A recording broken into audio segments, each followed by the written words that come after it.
Good morning, everyone. If we wait 5 more minutes, I will have to say good afternoon. And thank you to the UCLA Women in Jazz Quartet for the lovely musical entertainment during the reception. We look forward to hearing more from these talented students from our very own Alpert School of Music during lunch, but they deserve a good cheer. Thank you. I am Anna Marie Spatteroo, and as president of Women in Philanthropy at UCLA, I am thrilled to welcome each and every one of you, our honorees, Women in Philanthropy members and their guests, UCLA alumni and community supporters, faculty, students, executive leadership, and staff members, to our 25th anniversary celebration. We are delighted that you are all able to join us for this special occasion. And if you take a minute to look around the room, you will find out that we completely fill this great ballroom. So,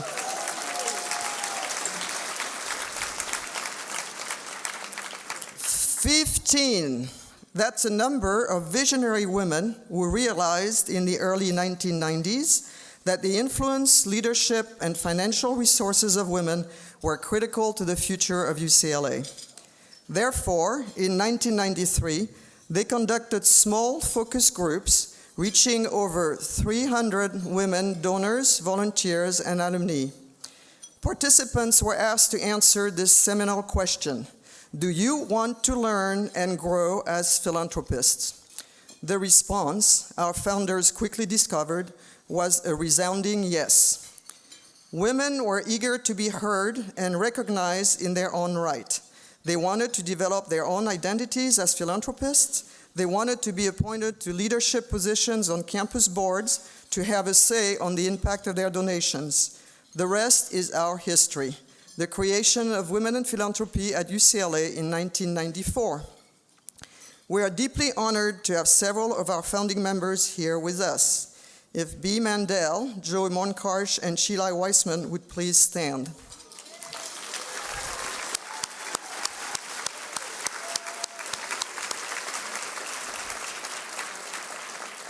Thank you, ladies. We're here today because of all you have done and continue to do for UCLA.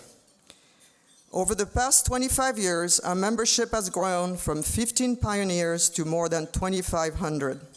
Our support covers a wide range of campus needs. We sit on nearly every board throughout the campus. Collectively, we have donated in excess of $1.1 billion and counting.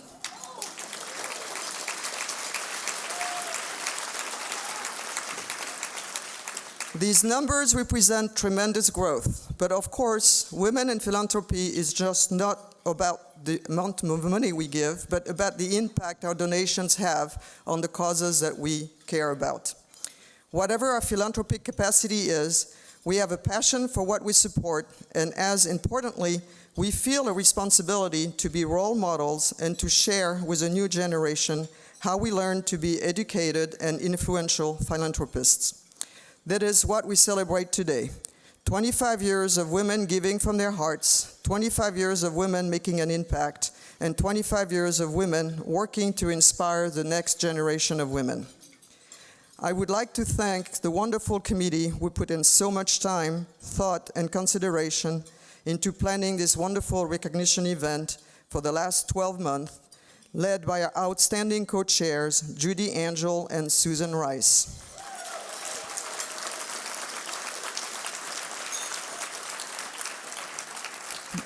Committee members included Sue Baumgarten, Kara Davidoff, Naomi Ellison, Patricia Gray, Tracy Eisenberg, June Kim, Maggie Levy, Bea Mandel, Joe Monkarsh, and Astrid Preston. And on behalf of the committee, I would like to thank, we could not have done it without them, UCLA Development Director and Program Director for Women in Philanthropy, Melissa Heffron-Hayek, assisted by Program Manager Betty Montano and Student Worker Esli Mendoza. This afternoon, we are honoring several highly accomplished women who have a very strong connection with UCLA. However, while we celebrate the accomplishments of women in philanthropy at UCLA for the past 25 years, we also wish to celebrate all women who give of their time and resources to the causes they are passionate about. We are powerful instruments of change, and I'm very honored to know so many of you who are changing the world throughout your philanthropy. At this time, it is my honor to introduce to you a champion of women's philanthropy and women's leadership, Chancellor Jean Block.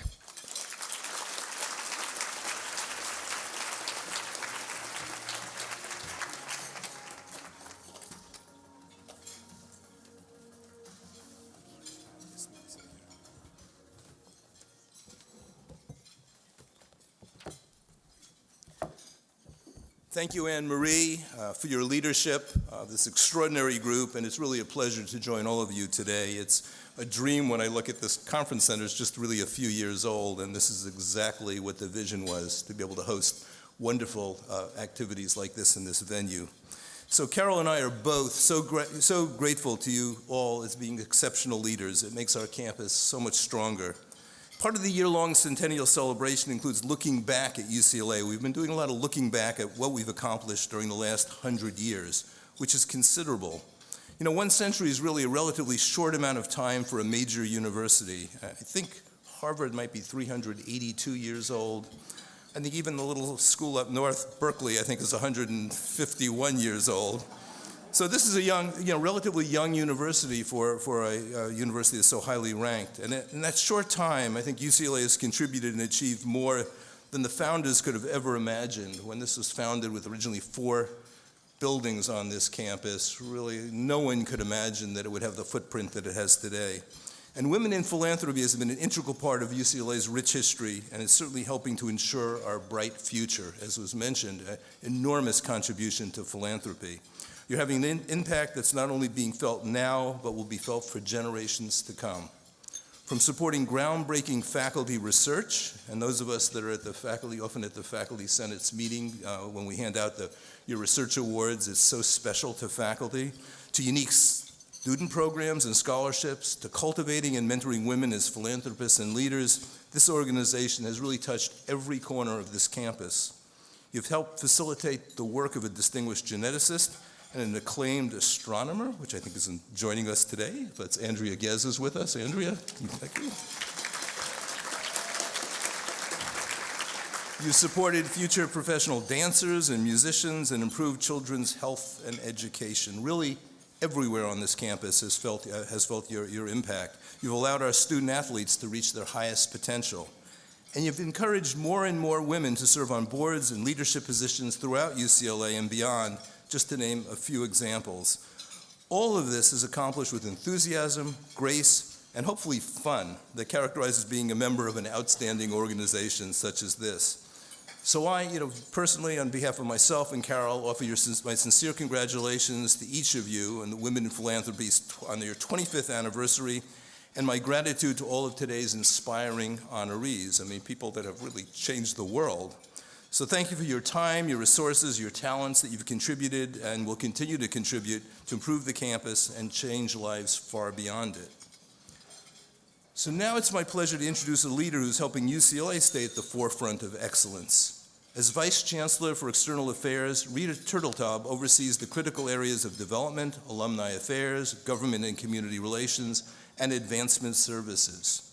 Under Ria's skilled leadership, our Centennial campaign reached its $4.2 billion goal more than a year ahead of schedule. Incredible. And today is approaching $5 billion, which is really a remarkable amount for a public university to raise in this amount of time. Extraordinary. So I'm very personally grateful to her dedication and her work. And now please welcome Ria Turteltaub.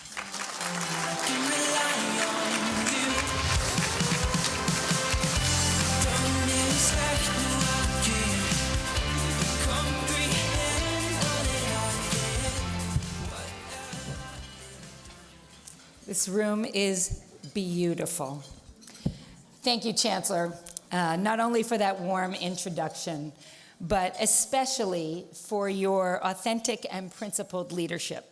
From day one, you have always made it a campus priority to ensure that the diversity of voices and experiences informs every aspect of our work at UCLA. And that value is the very core of Women in Philanthropy, from its founding 25 years ago to the present day. And we're thrilled that you are all here to celebrate the power and the promise of women's voices, experiences, and philanthropic partnership. My own UCLA career began in the same year that Women in Philanthropy was born, in 1994. But I actually had the pleasure of learning about Women in Philanthropy's origins well before I arrived and before the program was formally launched. I knew about the research that revealed the gaps in women's involvement, leadership, and investment. And I knew about the commitment and the call to action to do something to correct that imbalance. Women in Philanthropy was the first program of its kind, a program that has since been emulated all over the country in all sorts of organizations, from education to the arts, healthcare, religious, and community-based programs. And like so many other UCLA initiatives, it was a game changer for the university and for the lives of those who were involved. It also changed the landscape of philanthropy nationwide. And when I look around this room and see the incredible faces of people that I have gotten to know over these 25 years and yet still are meeting new people today, that's the power of women's voices, experiences, capacity to connect and lift up this university. But in addition to saluting the founding members here today, I also want to acknowledge the visionary staff who helped launch and champion Women in Philanthropy at UCLA. And a number of them are with us today, so I hope you'll stand if you are in this room. I did see Diane Sublett. I know that Karen Stone, her partner in this wonderful experience, is not able to attend, but I did see Jim Osterholt, and I want to thank him for championing this work. Alan Charles, I don't know if he is here, but Judy Angel and Sally Blowitz for carrying the torch forward. And I also want to acknowledge our treasured Tracy Christensen, who led the charge for so many years. Without all of their passion and those who've succeeded them, and the genuine partnership with our founding members, the extraordinary growth of women's philanthropy and broad-based board membership would not have been possible. So thank you all. And as the Chancellor mentioned, our Centennial campaign has great momentum, but we now only have 6 months, and as of now, 11 and a half days, till the very end. But what we know that has driven the success of the campaign, we know it's broad-based support. 95% of all the gifts that have come in to raise nearly $4.9 billion at this point are gifts of $10,000 or less. And that is an extraordinary broad base of support. We're grateful to each and every one of those donors, many of whom are in this room, who have stepped forward to make a gift to UCLA. But we also want to acknowledge today the remarkable university champions who've propelled the campaign to record-setting heights. On these screens beside me, we are going to acknowledge those women, the names of the 25 active Women in Philanthropy donors who have given $10 million or more during the campaign and whose philanthropy has been particularly transformative on this campus. So if we could have a round of applause for those extraordinary women.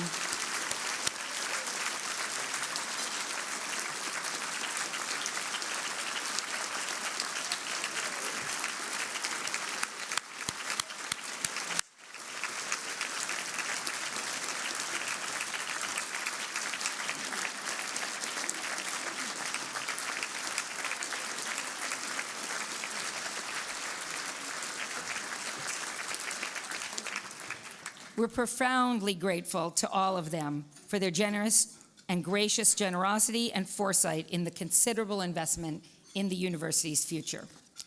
So as you've heard, there is no doubt that Women in Philanthropy have touched nearly every area on this campus. But it's the impact of all those gifts that's best expressed by the beneficiaries that you so generously support. So allow me to introduce 3 individuals who represent the many ways in which Women in Philanthropy is lighting the way forward. Vineeta Singh just completed her freshman year at UCLA. As the #1 public university in the country, we all know that UCLA attracts the best and brightest scholars from all around the world, and Vineeta is one such scholar. She received a scholarship from Women in Philanthropy board member Val Meisner, and will share what that scholarship has meant to her this very moment. So Vineeta, please join us, and all of you, please welcome her to the stage.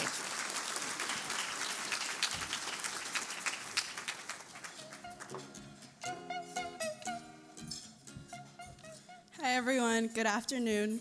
My name is Vineeta Singh, and I'm a rising sophomore here at UCLA, currently majoring in computational and systems biology.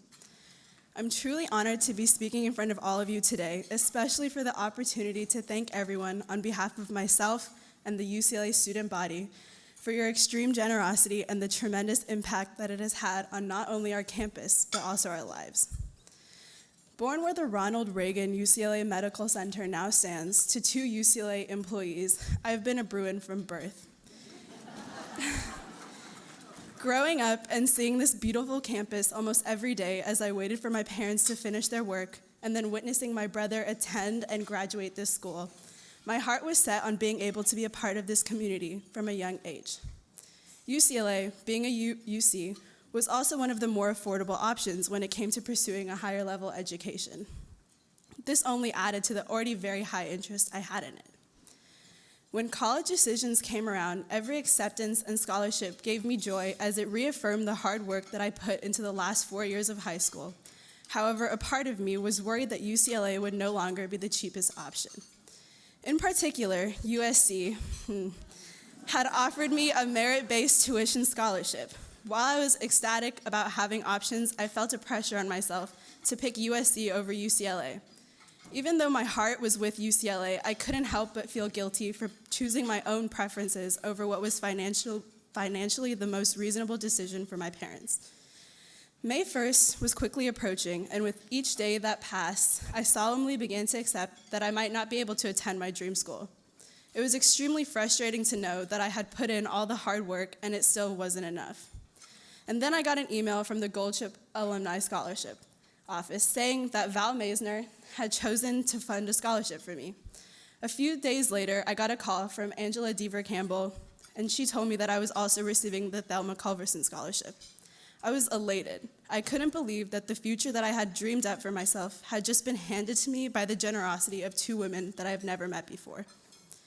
Getting these scholarships allowed me to attend my dream school without infringing on my dream that my parents would remain financially stable.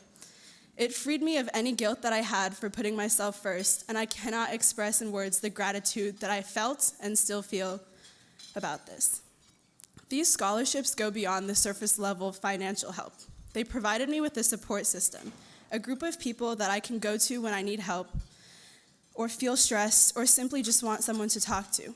Over the course of this past year, I have come to recognize these scholarships for what they truly are: a means of achieving my goals and a driving force, encouraging me to succeed.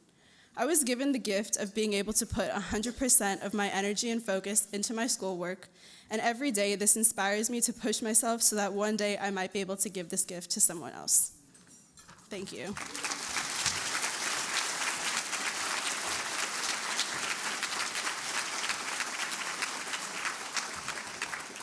Vineeta, thank you. The poise of our students blows me away every day.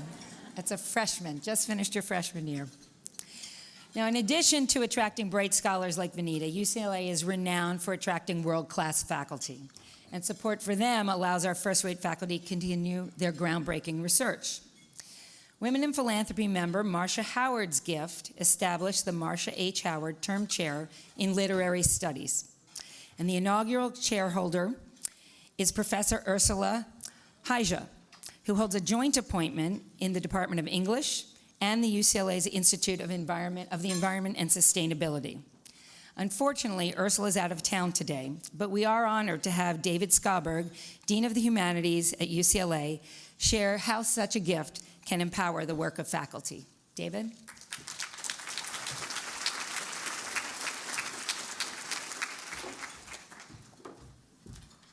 Thank you, Ria, and thank you, Women in Philanthropy, for your 25 years of steady support, of year after year organization, hard work, and of course generosity to the university in very many ways. My job today is to talk on behalf of Professor Heise about the virtues of the endowed chair as a particular way of supporting the university. I've come to think of endowed chairs as a little bit like setting up a monument or declaring a national park. And actually, let's go with the national park allegory or metaphor here today. The creation of an endowed chair is a way to say to the university now and for all time that this area, the area in which the chair is focused, is now and always an important area for the university to be conducting research and to be teaching students. And that means that the moment of discussion between any philanthropist and any university administrator about what that chair can be and should be is a very sensitive moment. It's a moment of agreement between university and community about what the future of this institution is to be. Endowed chairs are therefore moments when the university becomes what it is to be for the future. It's a time when your concerns and the needs that you bring and that you recognize in the institution are expressed and protected for the future. Now, when I became a dean 8 years ago, the first meeting I had came at the invitation of a person whose name I had known for some time and whose concern for the division of humanities I had also recognized for a long while, and that was Marcia Howard. The first invitation was to lunch with her and with my predecessor by way of an introduction, and I think by way of a bit of getting to know each other and getting to know each other's commitments here at the university. Marcia had already given, with her late husband, in many areas, in athletics, in social sciences. I think gifts to the Institute for the Environment and Sustainability came a bit later, but she had already shown in many ways her concern for the ongoing health and well-being of the institution.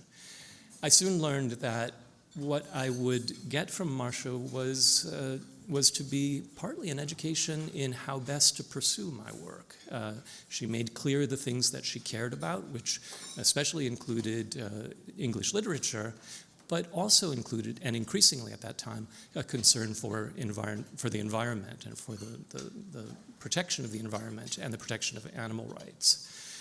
And that series of conversations that began then went on over many years, and it involved many considerations of different aspects of things happening and developing and changing within the English department, but they also concerned areas where what was happening in the study of English literature was overlapping with what's happening in environmental studies, and especially in the teaching of environmental studies and environmental humanities here at UCLA. What resulted ultimately was that intersection between a recognized interest on Marcia's part, her deeply felt and passionate commitment to Shakespearean studies, to an understanding of the environment through a humanistic lens, and of course that intersection with the ongoing needs of the institution.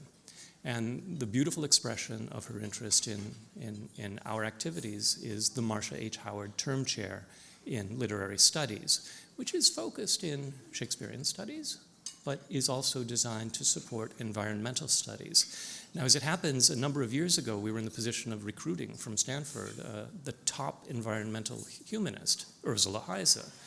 And she came to UCLA, but I think keeping alive a strong research program at UCLA and keeping UCLA at the forefront of this field means making sure that we have the recognition and the fundamental support we need for Professor Heise's research. And that's what the Marcia H. Howard Term Chair provides. It provides funding that allows Ursula to be as experimental as she wants to be in terms of her research, to fund travel, to fund research assistantship, to fund new curricular initiatives when she has them. It will allow us to make the case to her that any other people who might come around, whether from across town or from across the country, to try to steal her away, will not have shown the commitment that UCLA has shown to this area. In short, what Marcia has established is a protected and safe space for the ongoing research in areas that in my view, are always going to be crucial for this university and for the training of its undergraduates and its graduates, who are, of course, the future professors in this area. So I'm extremely grateful to Marcia for having made this commitment and this investment, for having shown the faith in the ongoing well-being of the university. And of course, I'm congratulatory of Ursula for having taken this chair and for being a leader in her field. Once again, my thanks to all of you on behalf of the faculty of the Division of Humanities for the investments you've made in the university and for the vision you've shown. Thank you.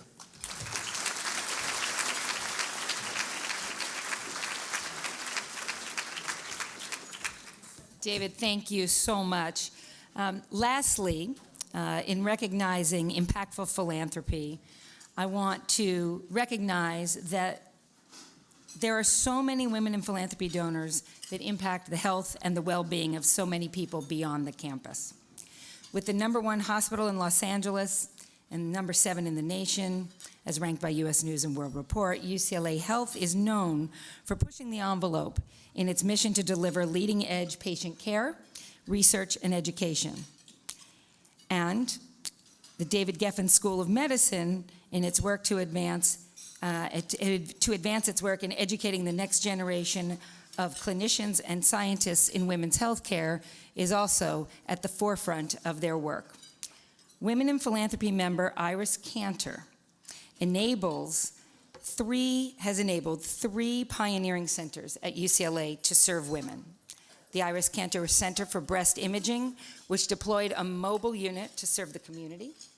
The Iris Cantor UCLA Women's Health Center, one of the first comprehensive women's health centers in the nation. And the Iris Cantor UCLA Women's Health Education and Resource Center, which supports community outreach programs.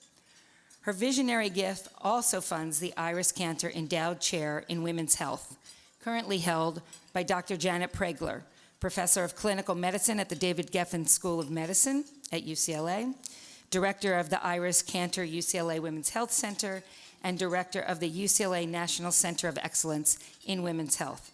Please join me in welcoming Dr. Janet Pregler to the stage.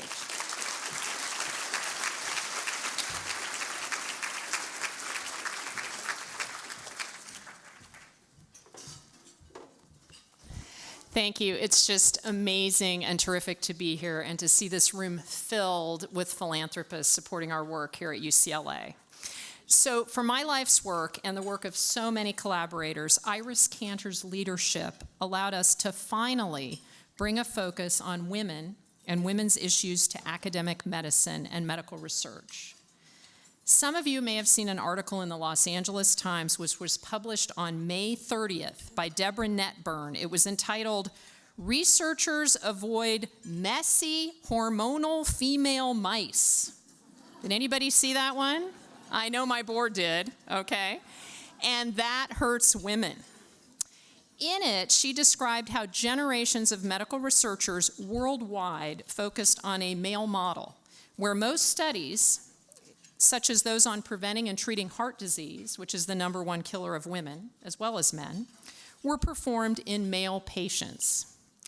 And as I testified to the Regents of the University of California about our program in 2002, in medical research, even the rats were all male. So in the 1990s, Iris Cantor learned about this.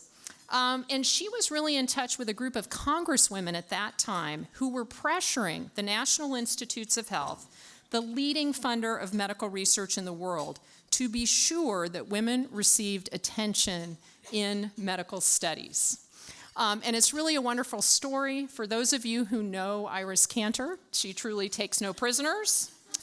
She apparently came to UCLA, said, "I want to speak to the dean." That was Jerry Levy. She said, "I want to found a comprehensive women's health center." Okay, now when she said that in the early 1990s, even a very erudite leader in academic medicine like Dr. Levy probably didn't know exactly what that would entail. But he went to a group of senior leaders here who then led Iris Cantor to a group of then very junior faculty, including myself, a woman named Mitzi Crockover, who many of you know, Gail Greendale, our research director, and our center was born. Now her visionary gift to found our center has been amplified. You've heard about board membership. We have a fantastic executive advisory board, 31 women and 1 man. So we do have a Y chromosome, okay? And with Iris leading the way, she's provided us with an endowed chair.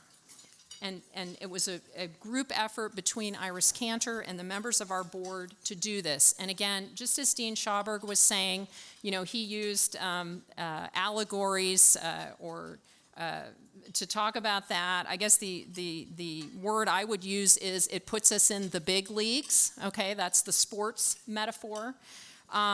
Because this says to not only our community, but really to the nation and to the world, that this is a topic area that deserves ongoing study and ongoing teaching in the university.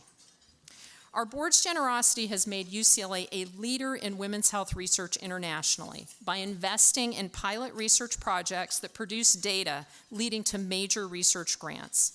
Board member Lauren Leichman and her husband Arthur Levine funded our first chair for Gail Greendale, our research director, who's received over her career over $50 million of research funding that funded work here at UCLA.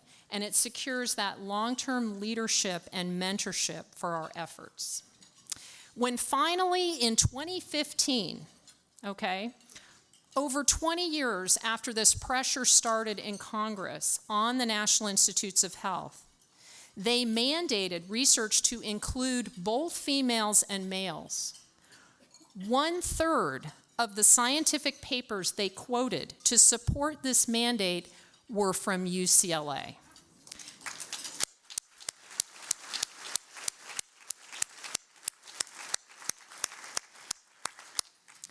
This is not an accident.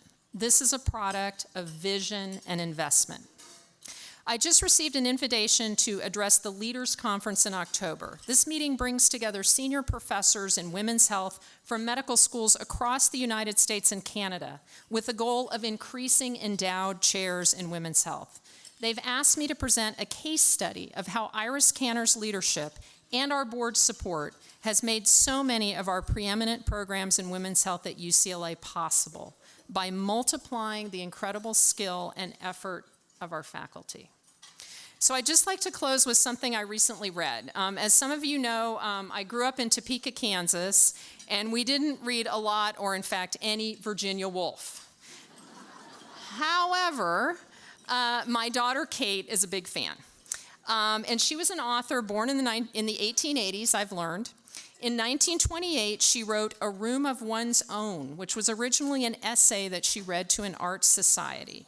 And she really describes the life of scholarship, and she beautifully describes what it's like to be someone who wants to study, who wants to learn, who's allowed to be at a university, surrounded by beautiful architecture, surrounded by enthusiastic young people, and surrounded by an idea that generations really support these efforts.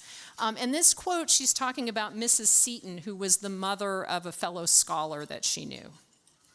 If only Mrs. Seton and her mother before her had left their money, like their fathers and their grandfathers before them, to found fellowships and lectureships and prizes and scholarships, women might have been exploring or writing, mooning about the venerable places of the earth, sitting contemplative on the steps of the Parthenon. Now, Iris Cantor and the board she inspired won't literally make it possible for me to sit contemplative on the steps of the Parthenon, although it sounds like a good thing to do. But contemplating female mice and women patients is our vocation, and that is now possible at UCLA. Thank you, Iris Cantor, and thank you, Women in Philanthropy.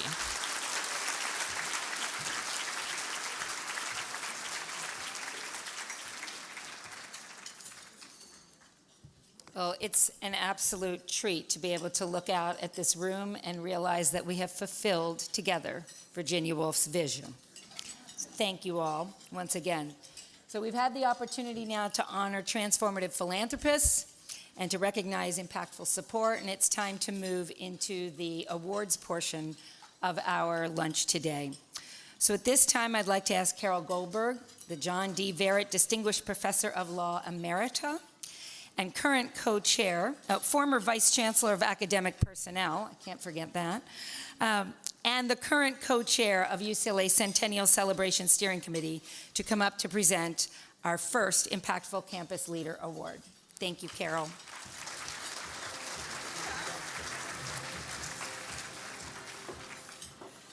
Well, good afternoon, and thank you very much, Rhea.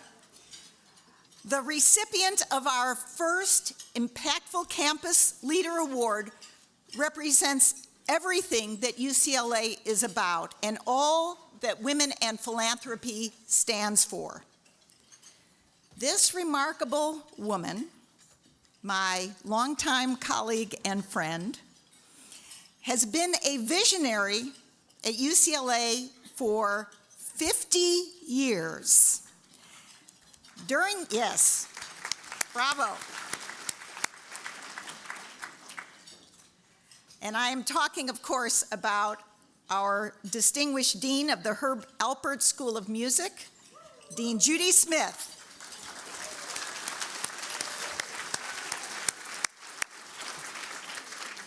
Now, during those 50 years, Dean Smith tried to retire 3 separate times. And I am honored to say that during one of her brief sojourns as an emeritus professor, she actually was awarded the Carol E. Goldberg Distinguished Emeriti Service Award. So even though these were brief periods, she filled them admirably. But her passion for the university was too strong to leave her in retirement for long, and UCLA refused to let her go. Looking at you, Chancellor Block. And let me tell you why. Because Judy Smith is a dedicated, much admired, brilliant teacher and researcher and academic leader. She is a gifted, talented pioneer who has transformed education, and more about that to come. And just as important, perhaps more so, she is a kind human being who believes fervently in the power of giving. Now, Judy began her career at UCLA in 1969, 50 years ago, where she went through the ranks to become Professor of Integrative Biology and Physiological Sciences until 1996. Now you're thinking, the Dean of the Music School, a Professor of Integrative Biology and Physiological Sciences. That will be explained. While a professor in those fields, her research on spinal cord physiology and limb dynamics was continuously funded by the National Institute of Health for 27 years. These are extremely competitive grants. I can attest to that from my years serving as Vice Chancellor Academic Personnel. To be awarded for that period of time is quite a distinction. And in 1990, she received a Javits Neuroscience Investigator Award for her exceptional talent, imagination, and preeminent scientific achievement. Now, in the mid-1990s is when I first got to be colleagues, friends, and associates with Judy. When I was chair of the Academic Senate in the mid-1990s, she was elected vice chair, so to follow as chair in the following year. And of course, when she became chair, I was the past chair of the Academic Senate, so we served together. But this was no ordinary time for the campus. The mid-1990s was a time of substantial state budget cuts for the university. The then Executive Vice Chancellor, Andrea Rich, proposed a means of curtailing some of the administrative costs of the university, but it entailed reorganizing our professional schools, actually consolidating some of those schools. And it was a turbulent time for the campus, and it was our misfortune, I would say, to be the academic senate leaders during that period when the campus was experiencing so much challenge and turmoil. But it was during that time that Judy displayed her extreme talent for navigating and interpreting the university and academic senate policies that govern this kind of reorganization of the campus. As a longtime law professor, I'm one of those many lawyers who think that we have a lock on knowing how to do interpretation of policy, implementation of policy, but Judy demonstrated that she can run with the best of the law-trained, and that talent has served her well her entire academic career. Also during that period in the 1990s, we reorganized what was then a moribund campus organization called the Association of Academic Women to support and provide networking opportunities for the women on the faculty, and Judy did a splendid job of bringing that organization back to life. I would like to say it survived the passing of her leadership, but it's really a tribute to how excellent she is that she was able to accomplish that. In 1996, she was named UCLA's first dean and vice provost for undergraduate education. And there she established numerous programs, including the Fiat Lux freshman seminars, the undergraduate research centers, and more. Judy thought she was retiring in 2012. In fact, she had it all laid out. It was 12, 12, 12. She was going to retire on December 12th, 2012. And all I can say is, so much for symmetry, Judy. UCLA had other plans for her. So while she is a scientist by training, and an excellent one at that, she has long had a love for, talent for, and commitment to the arts, and music in particular. So when you combine that with her extreme skill at navigating university and Senate policies, it was natural that she would be named the founding dean of the UCLA Herb Alpert School of Music in 2017, which is UCLA's newest school and the first school of music to be established in the University of California system. And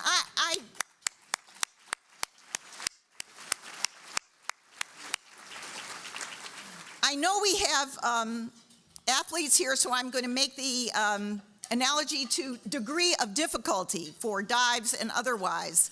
The degree of difficulty of putting this school together was extreme. It involved departments from different parts of campus coming together. It was no small challenge, and Judy did it brilliantly. And in addition to all her research awards, her other accomplishments, she has consistently been teaching others about another very important topic, especially for this group, and that is the importance of giving. Not only did she establish UCLA's largest undergraduate scholarship program, she also created an undergraduate hands-on course called Philanthropy as Civic Engagement, which is designed to teach students about the history, philosophy, and practice of philanthropy, and actually they engage in some philanthropic practices and distributions through that seminar. Ever since learning about that course 6 years ago when Judy did a presentation to Women and Philanthropy, the members of this group have been so inspired that many of them have actually sat in on the class. Anybody want to show of hands who has done that? Some, okay. They've asked to be presenters. They've looked for ways to support the work of the students in that class. And in fact, the members decided to pool their giving from this event today to support this undergraduate course, which will continue Judy's work in teaching the importance of philanthropy to the next generation. So thank you all for that.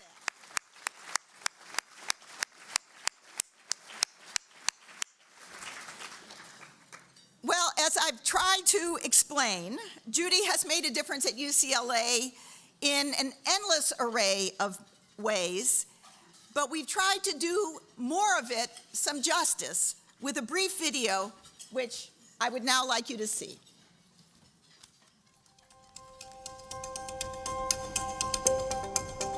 Judy has been such a part of my life for the last 30 years. Just interacted with her in innumerable ways over the years and have benefited greatly from her, just as UCLA has benefited greatly from her in every role that she's occupied during that time.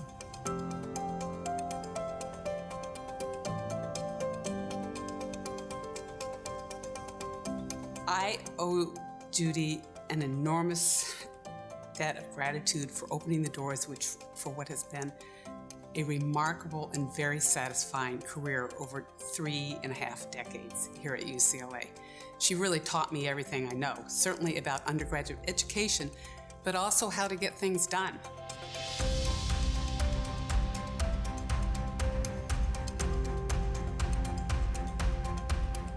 I've been calling Dean Smith St. Judy for about 6 years.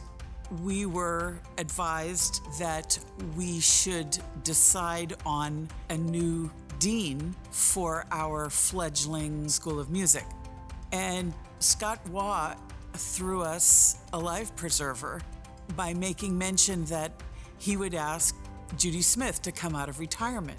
And to me, that was the perfect solution, and it set off bells and whistles.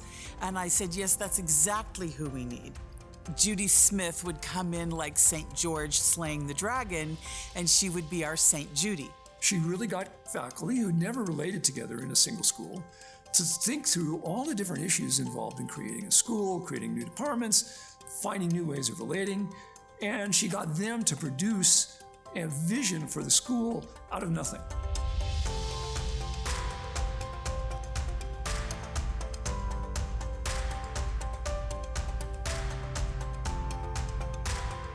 One of Judy's crowning achievements in undergraduate education was creating the freshman cluster program. It is an amazing transition program for freshmen to university life. Judy also understood as UCLA got bigger that we needed to balance large classes with opportunities for small learning environments. Thus, she created what we called the Fiat Lux Freshman Seminar Program. Fiat Lux Seminars were an opportunity for senior faculty to meet in small groups weekly with 20 or fewer students to try to inspire them on a variety of topics. It is one of our most successful programs that endures to today.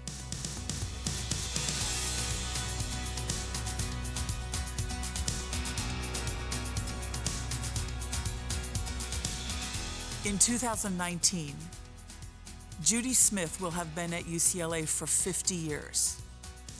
And that is half of the 100 years that UCLA has been in existence. I think that's quite remarkable. She has seen everything. She has experienced everything. There probably isn't a problem that we could bring to her that she hasn't already dealt with somewhere else. When there is competence, excellence, honor, righteousness, and experience at the top, then everything down below works much better. Judy is a force of nature. Anything she puts her mind to, she gets done. Every day I ask myself, how would Judy do it? Would this be good enough for Judy? And that becomes the standard in which I lead my team and try to pass on to the next generation of professionals here at UCLA.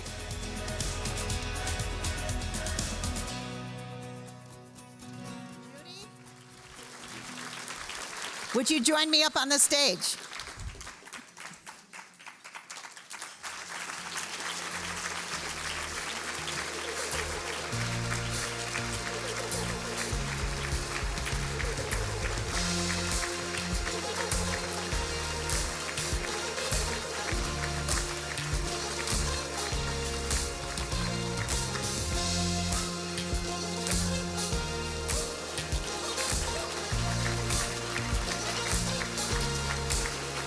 Judy, thank you for all you've done For UCLA, it is my privilege and personal delight to provide you with this Women in Philanthropy at UCLA Impactful Campus Leader Award. And be careful, it's heavy.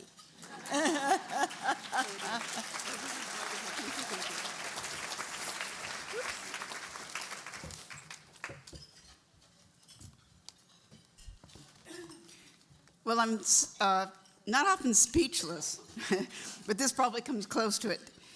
Thank you, dear Carol, for your remarks and keeping my bear safe. As Carol told you, we have worked closely together, and I was so honored when I was told that she would introduce me. So this has been a delight. To Women in Philanthropy, happy 25th anniversary.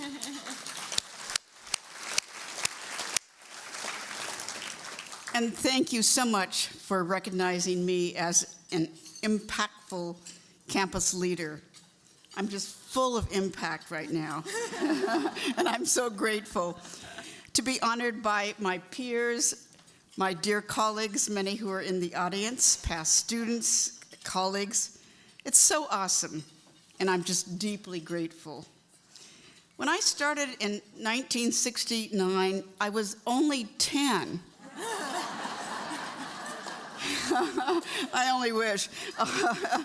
But little did I think standing here, or then, that I would be standing here with such a long list of leadership roles. When I was a beginning faculty member, I really loved to teach. I loved my research. I was a happy camper. And I was working as a faculty member at UCLA. It was my dream job. But early in my career, I was appointed chair of my fledgling department, and that position gave me great insights into the rewards and difficulties of academic leadership. As Carol told you, I became chair of the Senate at a very difficult time, and it was really with Carol and Archie and David Kaplan that we formed what we called the Bagel Group. Now, everyone needs a bagel group, not only to eat breakfast, but to sit 2 hours and argue about leadership and how we should proceed. And that group has been sustained, even now. We have our bagel group meetings. And it allowed me to see UCLA as a huge enterprise. So as a faculty member and even as a chair, you see UCLA within your own field, within your own division. But as chair of the Academic Senate, suddenly you see UCLA as this huge enterprise with so many facets, and I was just really excited by its complexity.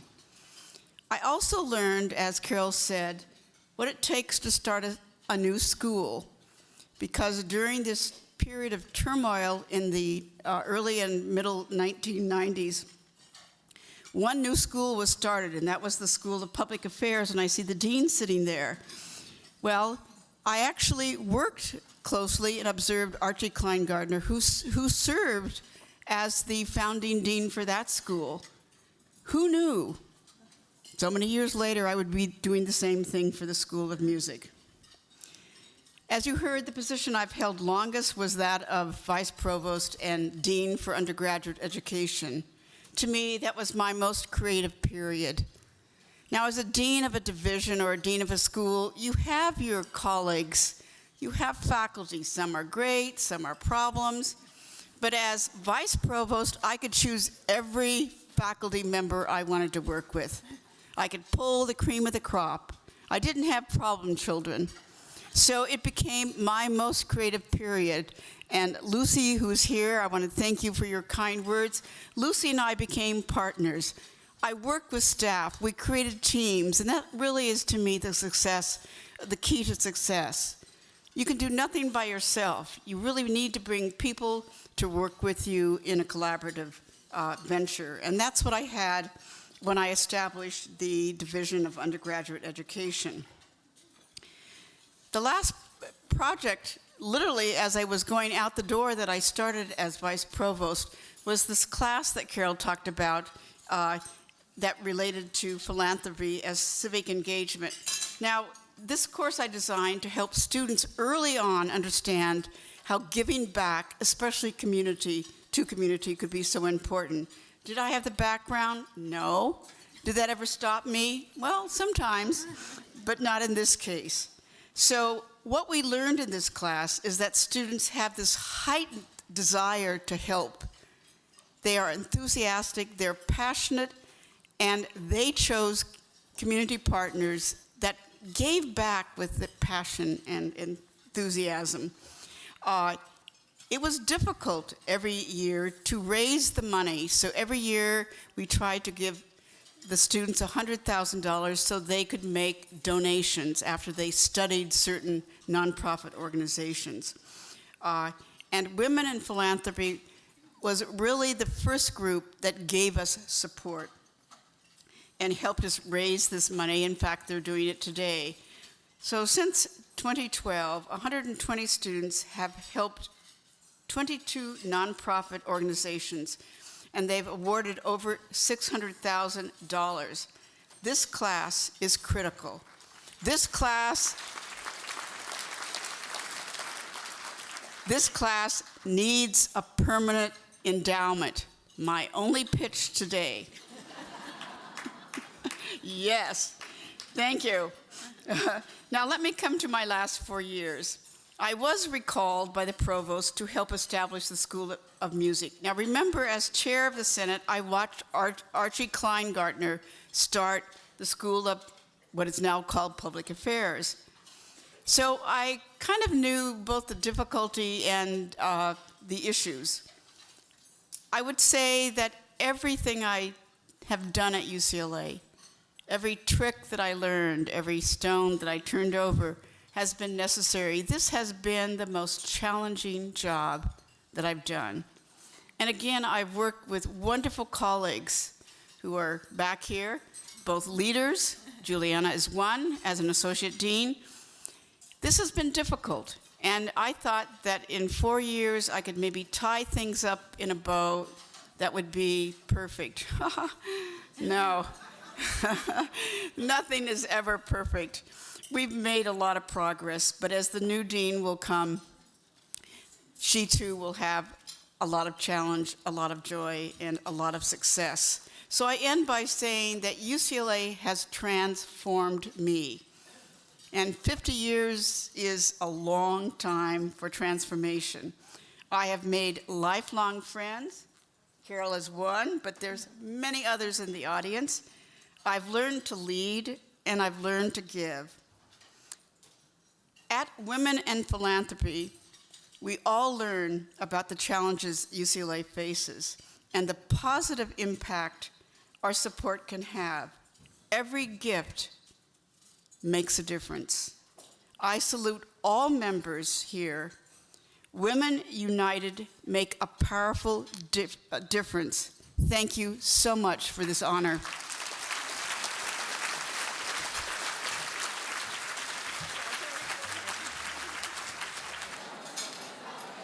Good afternoon.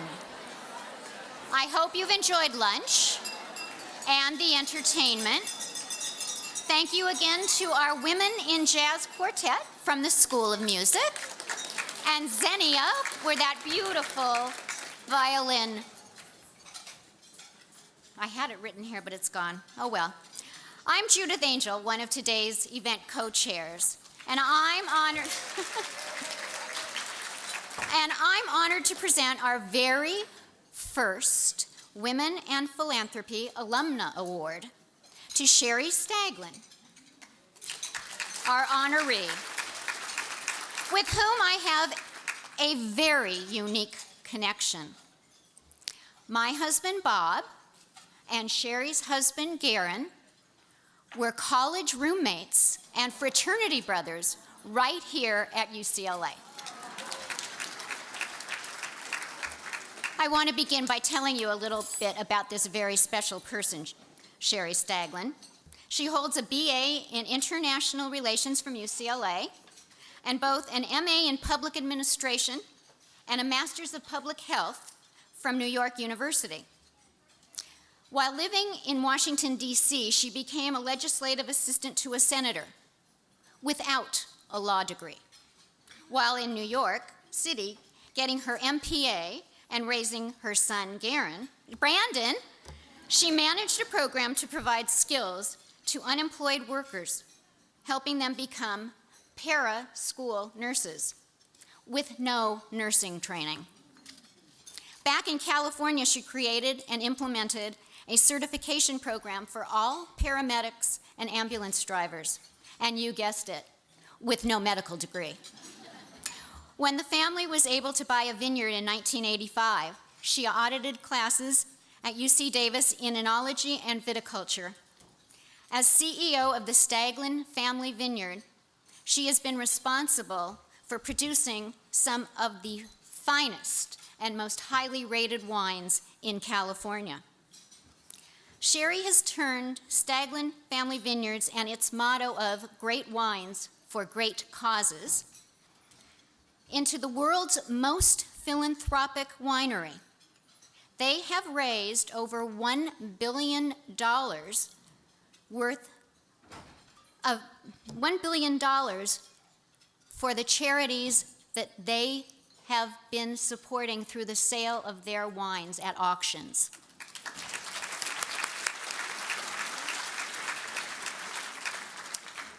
One of Sherry's biggest passions is the field of brain health. Motivated by her own son's illness, she and Garen have been running toward the problem for more than 25 years. And they are now partnering with UCLA to lead the Depression Grand Challenge with an ambitious goal of reducing the burden of depression by 50% by the year 2050.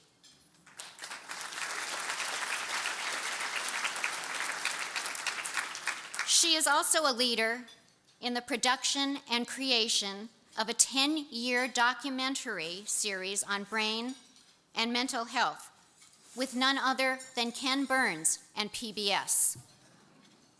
On top of that, Sherry is working on a campaign that will do for mental health what Stand Up to Cancer has done for cancer research.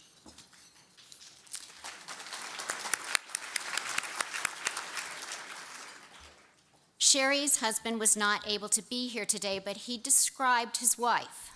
He said that she is the epitome of confidence, capability, and passion for excellence in everything she does, from work to family to philanthropy.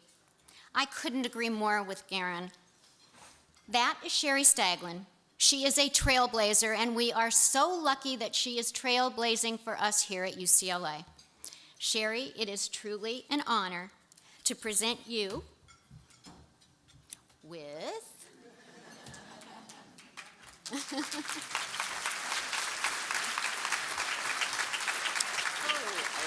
heavy. I'll take it and put it down. Yes. With our inaugural Women and Philanthropy Alumni Award. Thank you.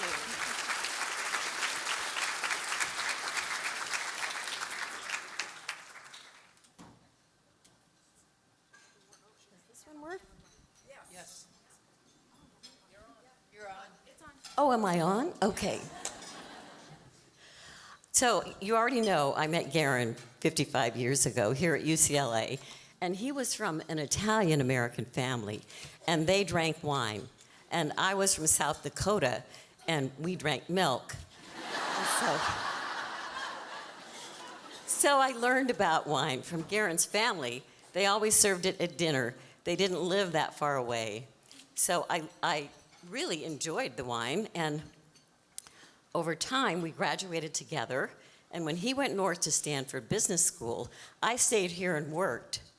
But I would fly up there sometimes on weekends, and I would visit him, and we decided to drive up to Napa Valley and see what it was like.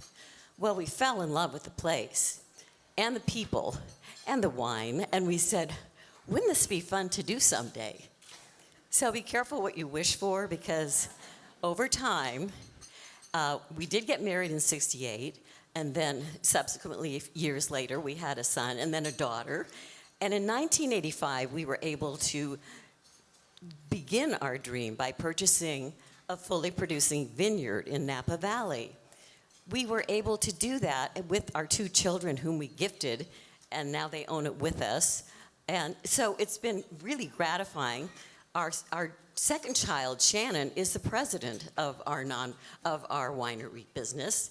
And our son, I will tell you about him. Things were going really well until tragedy hit.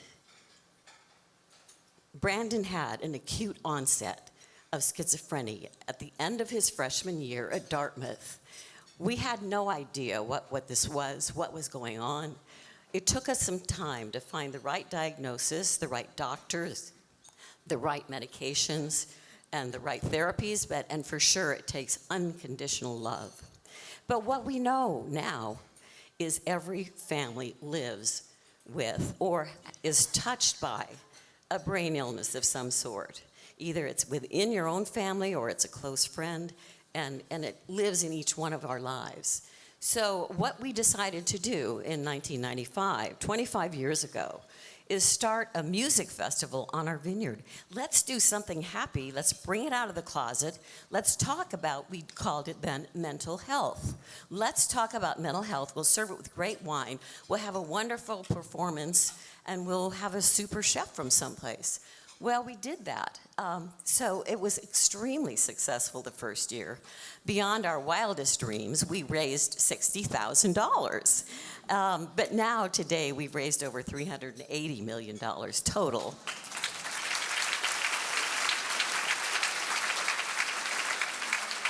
All for brain health. But what we've done with that money, a lot of it, we have given all of it to research scientists. And there are some here at UCLA. You've already heard about the Depression Grand Challenge. That is separate from One Mind, which is the nonprofit we formed as the vehicle. But it is definitely part of what we love to do. And so we are now taking care of many different researchers around the country and around the globe. And among these, some great answers have been found. The first one we got really excited about was right here at UCLA, and that was the creation of the Center for the Assessment and Prevention of Prodromal States, such as psychosis and bipolar disorder and depression and many others. It started to morph into other diseases because they learned scientifically there was so much interaction genetically among these different disease entities or different titled disease entities. So then again, later on, when Brandon was in a second deep episode, he was dealing with a second break that really was so difficult to get him turned around again.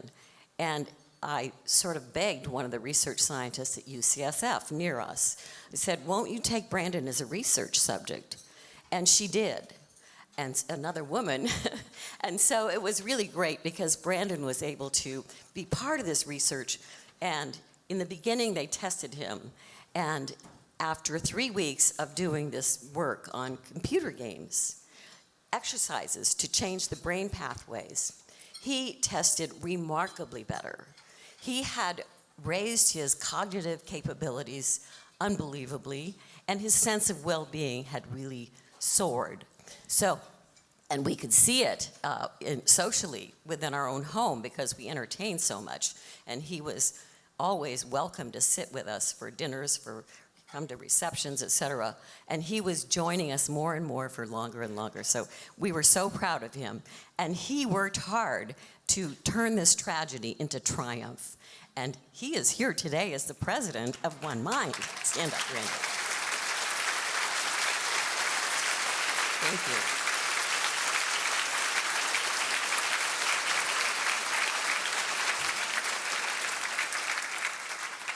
But what we need is more funding for research so that we can really find all the answers to what causes these things and how to treat them effectively.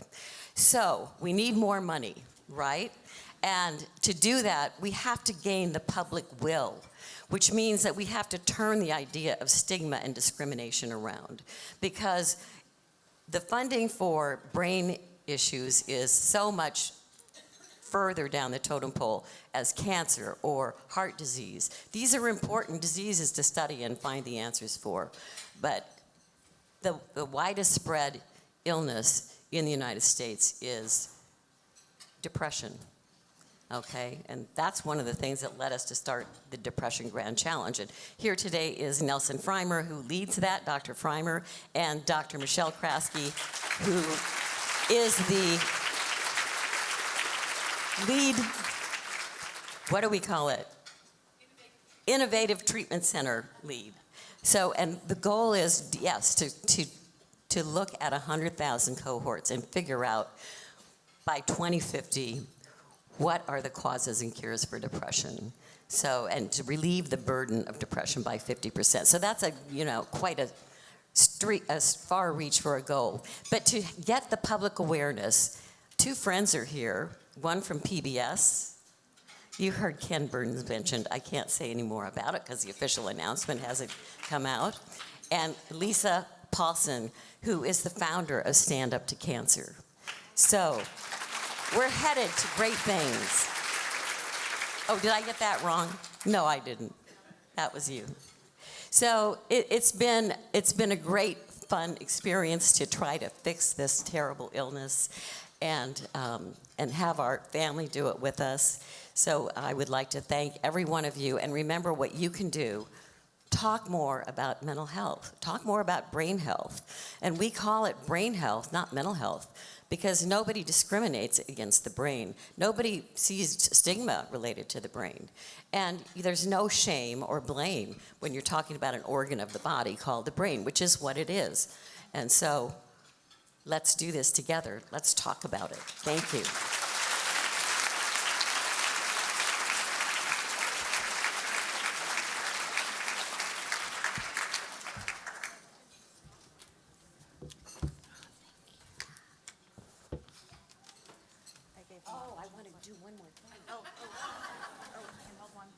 I want to invite every one of you to our 25th Annual Music Festival for Brain Health, September 14th at our vineyard, okay? And we were able to get Sheryl Crow to perform this year, and Lisa Paulson got her for us, so thank you, Lisa. And then also think some kind of comedy, okay? This will be the first time.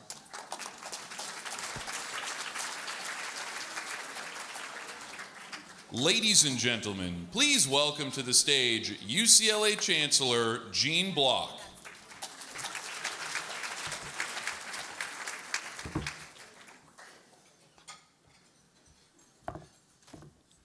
Thank you, Sherry, for your deep commitment to UCLA and to this such an important cause of brain health. So I can vouch for the music festival. You won't be disappointed.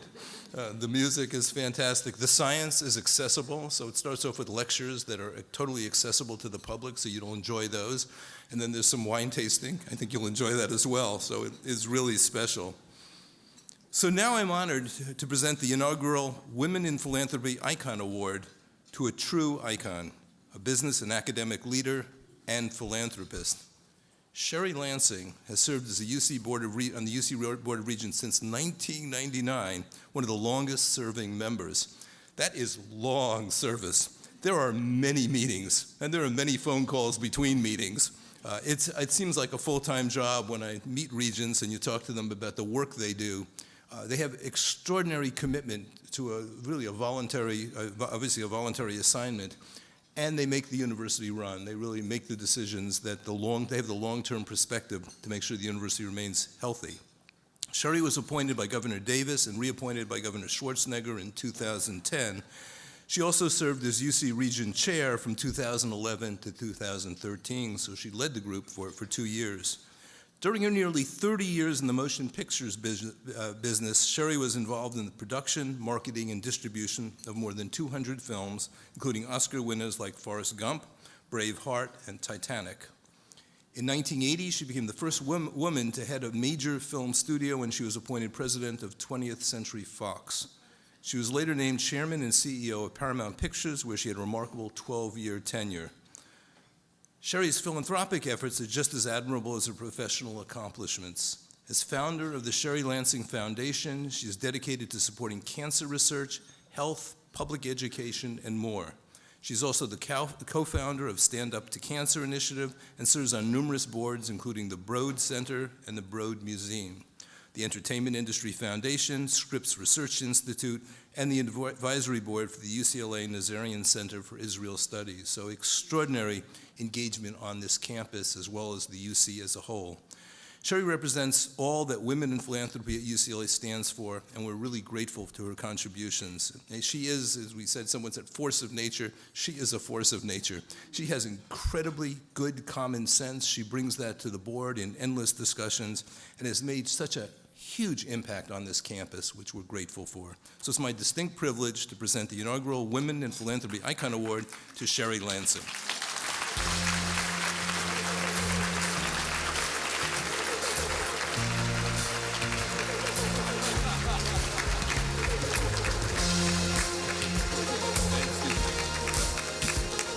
Thank you. I am truly delighted to be here and delighted to receive this award.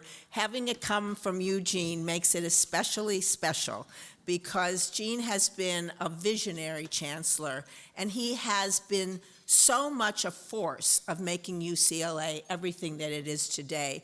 One of the greatest universities ever in the history of all universities. So that's the truth.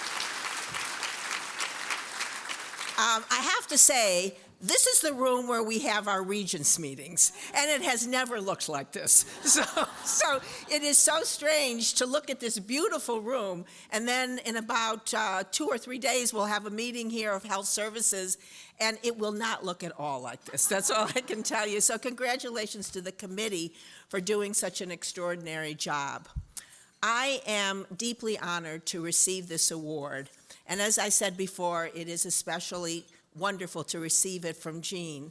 But I want to share this award with all of you in the room because all of you have done an extraordinary job.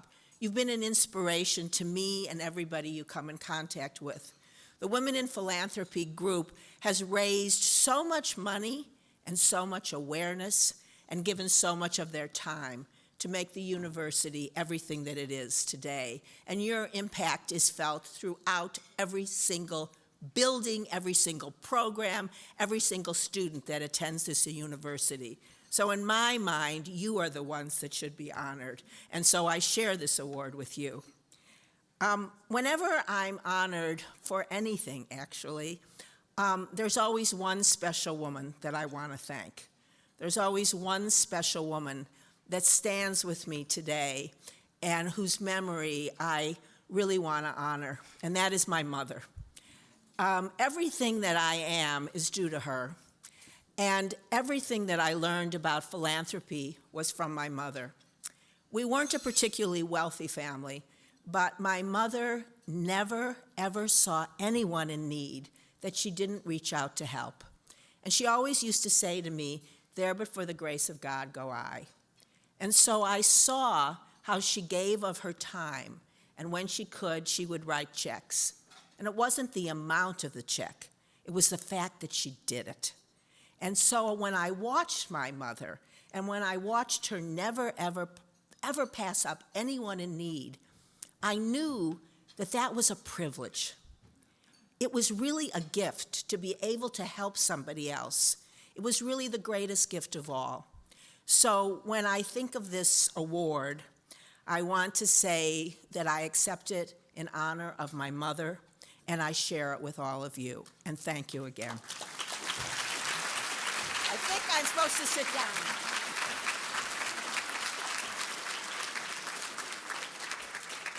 Hello, I'm event co-chair Susan Rice, and I'm here on the floor. Exercise is not always what it cracks up to be. I invite Caroline Nahas to join Regent Lansing on the stage.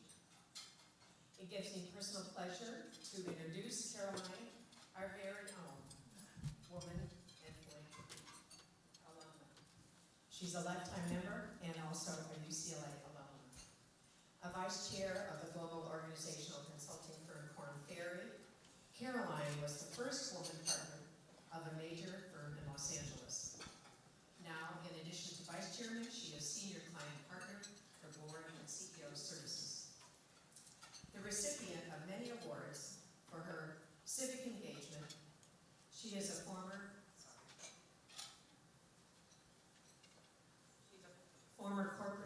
board chair of United Way of Greater Los Angeles. She's also been recognized by her industry for her ongoing dedication to volunteerism with the Eleanor H. Reynolds Award. Caroline exemplifies the role of women in philanthropy at UCLA.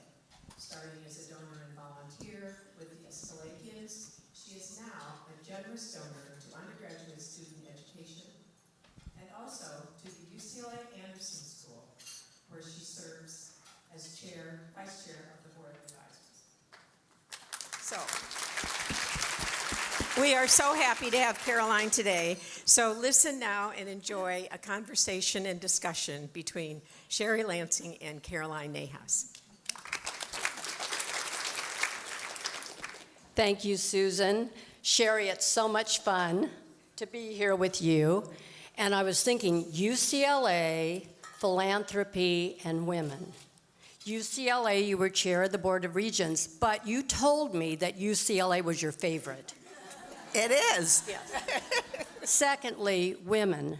There is no one that I have ever met that has done more for women, not necessarily as an activist, but someone who excelled in everything she did and created unbelievable paths for women. So thank you for that. And then, of course, what you've heard already, all she's done for the philanthropic, every endeavor, but not just by giving resources, which many people do, but what you have done is put your power, your influence, your intensity, your leadership, and more than anything, your care to making a difference for every single organization in which you have been involved. So congratulations. I have to admit, Sherry, I was a little disappointed by our personal meeting last week. We got together just to kind of think about what we were going to do. And I was reviewing, I read Sherry's book, which is fantastic, by the way. But let me just frame this. She's worked with Tom Hanks, Meryl Streep, Steven Spielberg, Harrison Ford, Angelina Jolie, Tom Cruise, just to name a few. I am thinking we are going to have a dish session. Just like I was hoping, maybe a tell-all. Nothing. So, it doesn't surprise me because of your elegance and always discretion, but I have to admit I was a little disappointed. So, Sherry, you were chairman of Paramount. You had an unprecedented 12-year run. You produced, as Jean pointed out, all these blockbuster hits. You're one of the most prominent women, not just in entertainment, but in the United States in terms of your leadership. And you decide to leave to reinvent yourself. So tell us the personal and professional reflection and dynamics you went through to make this decision. Well, it wasn't a hard decision, to be honest with you. It looks hard from the outside, but you know, as I said in my brief remarks, ever since I was a child, I always thought that if I was lucky enough to be successful, fortunate enough to have financial security, at some point in my life, I wanted to start a foundation and give back. And as I said, I think those values are instilled in you as a child from your parents or from a friend or from someone you admire, like all of you are instilling those values in the next generation. So for me, that was always a goal. And then that goal finds the right time to achieve it. And I guess for me, as much as I enjoyed running a studio, as much as I had enjoyed producing movies before that, like anything, I started to feel, I think after decades in the movie business, being involved in, I think it was over 200 movies, I started to feel as if I was repeating myself.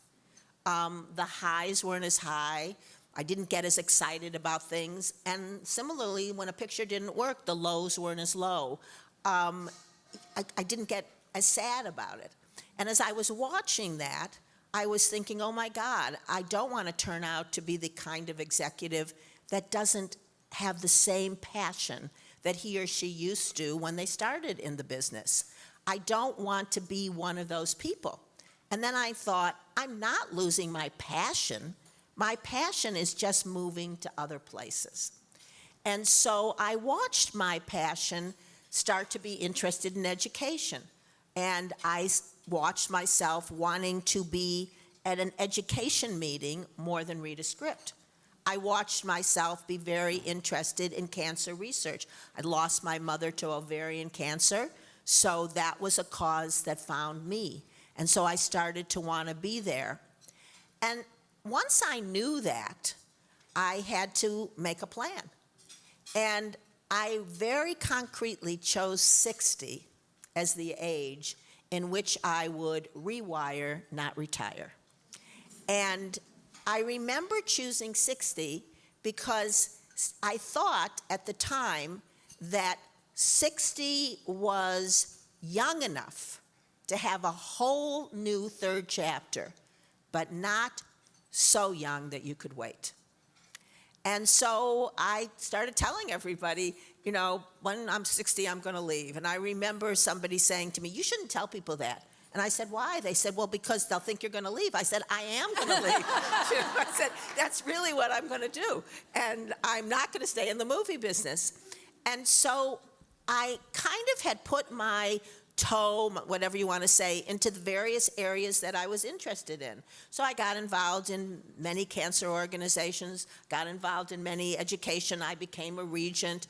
And I remember saying to them when I was appointed as a regent, I'm an okay regent now, but I'm going to be a great regent when I turn 60 because I'll have more time, you know? And I found myself, you know, having a portfolio of things that I loved. Not everything I put my toe in turned out to be something I was passionate about. So, you know, I resigned, you know, I remember resigning right before Thanksgiving because I thought, for once, I want a vacation where I don't have to take 50 scripts with me, you know? And then the transition, it took about 8 months till they found a replacement, but the transition was really quite simple. I know that sounds funny to say. I felt as if I was in college again. I felt as if, I should say graduating college maybe, because everything was new. I had an enthusiasm and a curiosity. I didn't know a lot about cancer research. I didn't know a lot about education. And it was like everything was thrilling. And so I think change is very good. I think people are naturally maybe apprehensive about it, but I think it's very good. And I think it keeps you young. And that's really the truth. You know, what I loved is oftentimes in your industry, but in general, but particularly your industry, oftentimes people are asked to leave when they don't even know they're going to be going. And in your case, you controlled the story. I mean, you went in proactively. So I just loved it, and I'm sure the audience, and we want to talk about philanthropy and all these things, but they all kind of interrelate to who you are.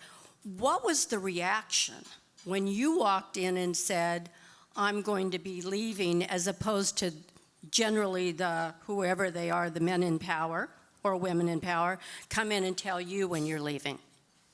I do think you should control your own story, you know, and I remember telling Tom Freston, who was my immediate superior, and then telling Sumner Redstone, who was the head of the whole company, that I was going to leave, and they didn't believe me. And they all thought I had another job. And I kept saying, I don't have another job. I'm not going. For some reason, they're obsessed with Disney. Do not ask me why, because I didn't know anyone at Disney even, but it was like obsessed. And then they got obsessed with Warner's. They just kept moving around. And so I said, I'm not leaving to go to another job. I'm leaving, but I'm not leaving to go to another job.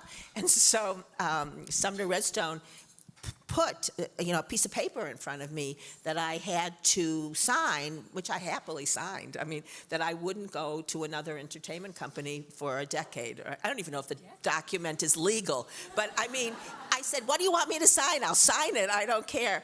I think it's sometimes hard for people to realize that you want another life. And I didn't just want another life. I want to add this also because I wanted another life, not just because I was tired of doing what I was doing, and I'd done it, and I felt as if I was repeating myself, and I didn't have any more goals. And I wanted another life because I wanted to give back. I also wanted another life for personal reasons. I didn't want to work 7 days a week. I wanted for once in my life to go on a vacation and just say, hey, I really like it here. I'd like to stay another day. I didn't want to be on the phone 5 hours a day every time I was gone. So I think as you get older, there's different chapters in life. And I'm now about to be 75, and I'm so grateful for the 15 years that I've had, not just because of what I've been able to do, and not just because it is my favorite time of life, but I'm really grateful for the quality of friendships that I've been able to develop. I'm really grateful for the time I've spent with my husband and my family, my boys. I'm really grateful for human intimacy that, is harder to achieve. I had it, I'm not saying I didn't, but harder to achieve when you have, you're going to have lunch with a friend from 1 to 1:45. And at 1:45 you have a meeting, and then at 2:30, and you're home at 11. And there's nothing wrong with that. I loved what I did. And so I don't have anything like, oh my God, what a hard life. Of course, work is thrilling and wonderful. This is a different kind of work, and I had more control and do have more control of my time. And Sherry doesn't use the word retirement. She uses the word rewire, which I really loved. By the way, I took a few things out of your book. I'm going to be using them. Yeah, you can. So women, not just in business, but women who are achieving in professions, et cetera. You talked about in your book that you were in a world. First of all, you had really no roadmap. You had no playbook. You talked about a world of constant conflict, tantrums, yelling. I suspect you never used this word, bullying sometimes, and yet you rose above it. Can you tell us how you did that? Well, I think that people who are passionate often raise their voice. People who are passionate often yell. And once you understand that it's a style, I mean, that is different than somebody doing it to you personally.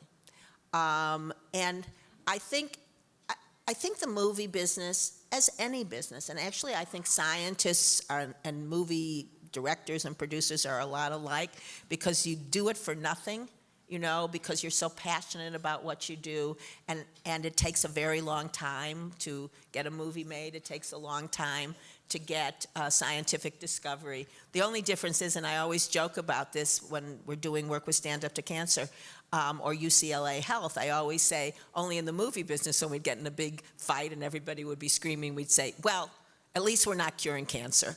Only you are.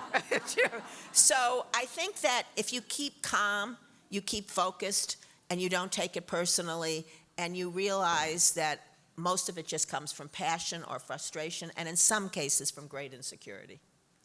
You also told me, though, you look for in people deeper about, and you mentioned two of the individuals with whom you worked the longest, that you looked for integrity and care. So I think you have to, number one, to add further that, pick your battles. But also, sometimes people will say, well, so-and-so screamed, or so-and-so raised their voice, or whatever it is. And I do think those are personal styles. Some people never raise their voice, and they stab you in the back. So for me, one of the greatest things that I always looked for, and it could override just about anything, was if a person had integrity, if they were loyal, and if you knew that you could trust them.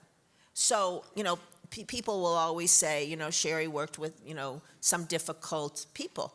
And I'll go, well, yes, but they were also, I used to call them mush face underneath, because they were so kind, you know, and they never did anything devious, and they were very loyal. And in my case, I'm very grateful for, obviously, the women I worked with, but as you said in the beginning, there weren't a lot. And I'm also really grateful, beyond belief, for the men I worked with who loved women, supported women, and I really have very, very, very few stories of any man who was dishonest, you know, and no stories of anybody that I worked closely with who wasn't supportive. So I'm sure you, like I, was very touched with Sherry Staglin's story, very moving. So looking from the outside at someone like you, people see and saw a striking, confident, successful executive and individual, and yet you've openly talked about some insecurities, some complex relationships, and the fact that you actually sought help at some point, which was a turning point for you. Can you share that with us? Sure. Well, first of all, I guess maybe there's somebody, but I've never met them, who comes out fully formed, fully secure, no fears, no insecurities. I don't know that person. I really, my hat's off to them. I was not that person. I came out with great insecurities, an enormous lack of self-esteem. I lost my father at a young age. When I was 9, I didn't understand what death was, so I just thought he had left because I was a bad girl. I had just enormous problems but they're kind of normal problems. Do you know? I didn't have those serious things. They're kind of normal problems. And so as the years went on, I started to realize that I didn't have the self-esteem that I needed, and that I didn't have the self-confidence, and that all sorts of things, which I won't go into because it was 5 years of therapy, but that I really needed to get help, that I wanted to change that. And so I went into therapy, and I went through analysis for 5 years, and it was the best gift I ever gave myself. And I'm not suggesting that everybody in this room should do this. I'm suggesting that everybody has problems of some sort. And whether it's your friend, your partner, whether it's a priest or a rabbi, there's nothing to be ashamed of. And there's a wonderful thing that I talked about and read once about, which is you look at somebody who's really confident, and you say, oh my God, they're fearless. They're never fearless. They overcome their fear, and they learn how to deal with it, and then they go on. And so for me, analysis was overcoming, you know, the fears of a lifetime, the insecurities of a lifetime, which never go away. You just learn how to control them. So, everyone knows this. You wake up one day, and for no reason, you're back to high school, and you feel, gawky, and you're having a bad hair day, and you don't know what to wear. That's like how I would put it for women. For a guy, he's not feeling strong enough because they always get to wear the same thing, a suit. It's like so jealous of that. I can't even tell you. So for me, and again, everybody is different. That was the gift that I gave myself, and that changed my life. And you're always a work in progress. You are always battling something. When I lost my mother, I had supposedly completed my analysis, and then, when she was struggling with cancer, I felt so helpless and so horrible. So I went back to see the doctor, and I'm sure he has a new wing in his house now because I saw him so But you never get over these things. And so I'm very grateful. But again, I guess all I would say is when you look at somebody, know that we're all the same, and that everybody has some battle of some sort. Some are chemical, some are, like schizophrenia, as you said. Some of them are more chemically based. But, there's a lot of happy neurotic people walking around today. And I so appreciate it because when we were together, we were talking about whether I could ask her anything, and Sherry said, please ask me any questions because that's just who you are. So in 2004, 2005, you bowed out on your own terms. 2016, you received the Jean Herschel Humanitarian Award at the Academy Awards. I actually watched the clip. Tom Cruise introduced Sherry. I was struck first by the standing ovation, and it was so genuine from everyone.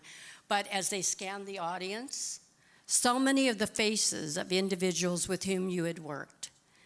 What struck me more than anything was this genuine, pure expression of love and pride on the face of your husband, Billy Friedkin, and your two sons. So will you tell us about that evening? Well, first of all, whenever I get mad at my husband, I look at that clip. Because the look on his face and the look on my son's face is something I actually get emotional talking about. So this actually ties into your last question. I mean, it's funny, and it shows you. So I'm going to go into be quite honest about this. So one night I came home after a meeting, I guess. I had left the movie business about, I guess, 3 or 4 years before, and I must have been at some meeting for UCLA or whatever. And I came home, and my husband said, Sid Ganis, who is the president of the Academy, has called, and he said, it's extremely important. Can you call him back tonight? So the first thing I thought of, because I'm a co-founder of Stand Up to Cancer, was he must be sick, because why else would he need to speak to me that night? So they're saying to wrap it up, so I'm going to just take a few minutes and tell this story because it's a good story. It's going to take a couple of minutes. But at any rate, I called him back, and it was about 11 o'clock, and I said, are you okay? What's wrong? And he laughed because he knew I was very involved in cancer research. He said, no, I don't have cancer, Sherry. I'm calling to tell you that we have, at the Academy, unanimously voted to give you the Jean Herschel Award, which is the Academy Award for Philanthropy. And I went, oh my God, I can't believe it. I started to cry. And he said, well, I just have to know, will you accept it because we want to announce it? I said, of course I'll accept it. Oh my God, I'm so excited. And I started crying. And then I turned to my husband, and he was so excited. And probably within 15 minutes, I went, oh my God, I can't accept this award. And Billy said, why? I said, there's 3 billion people watching this thing. You have to do this live. I can't do this. He said, don't be ridiculous. I said, no. You don't understand. I can't do this. It's not like talking to you.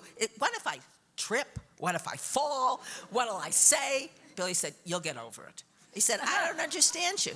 So I sat with it for a couple of days, and it didn't go away. I mean, the anxiety that I felt about that, other than when someone is sick, that's like, and God forbid, dying, it was like my 3rd greatest anxiety. Now, I'm ashamed to tell you that, but it's true. But when I finish with the story, you'll understand that it's not such a shameful thing. So I went to the therapist. I sat down. By the way, I was done with therapy. This is what a healthy person does. And so I was done. And he said to me, well, what are you afraid of? I said, I'm afraid of everything.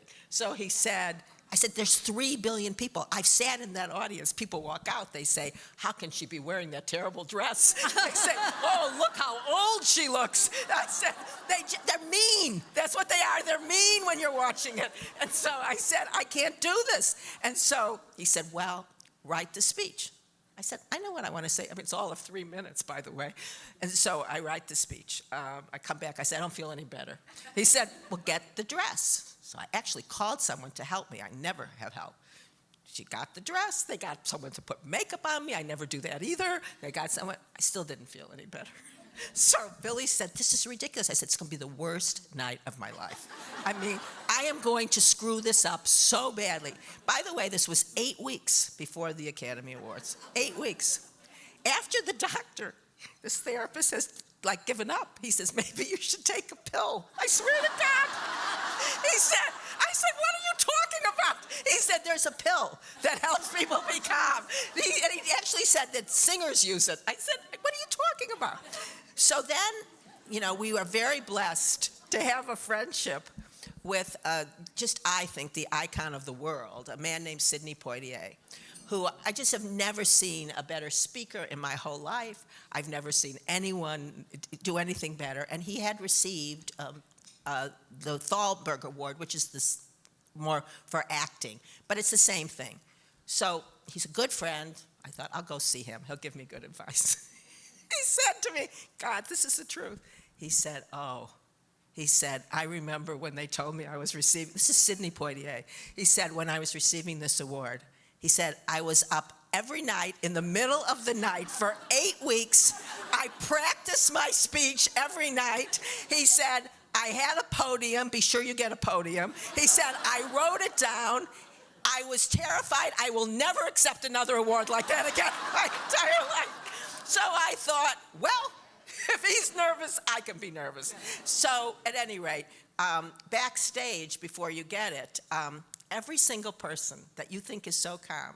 I remember Gwyneth Paltrow was standing right before me, and she went, oh, I'm so nervous. And I said, thank God. And so, at any rate, once it was over, and I didn't fall, and I didn't drool, and all that things that I thought I would do, it was one of the greatest nights of my life.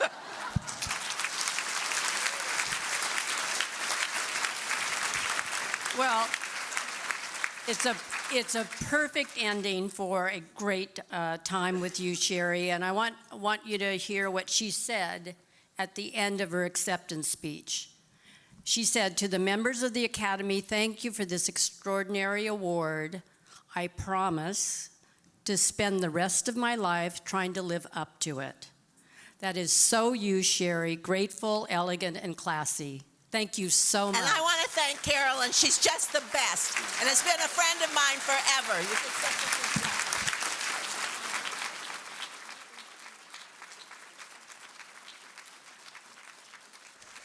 And now, to present our last award of the day is someone who played a big part in women's history at UCLA. She was the first woman to receive a 4-year athletic scholarship at any university and the #1 pick in the first Women's Pro League. She's also the only woman to have signed an NBA free agent contract and had a tryout with the Indiana Pacers. Please welcome 1976 Olympian and silver medalist Ann Myers-Drysdale.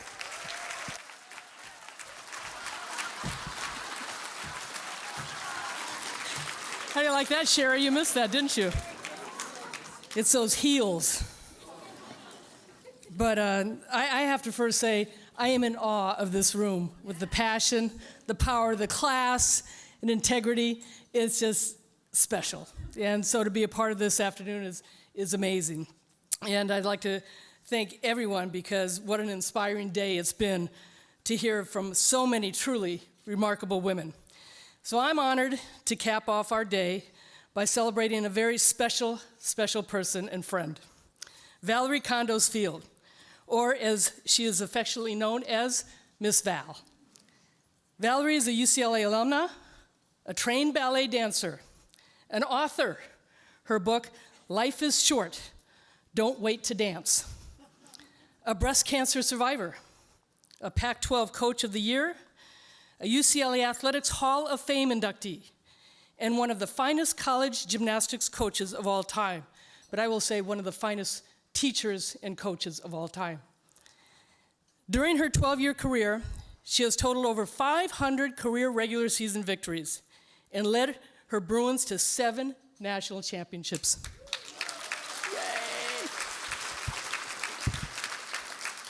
The Bruins won their first NCAA championship in 1997 under her guidance, and won again in back-to-back seasons in both 2000, 2001, and 2003, 2004.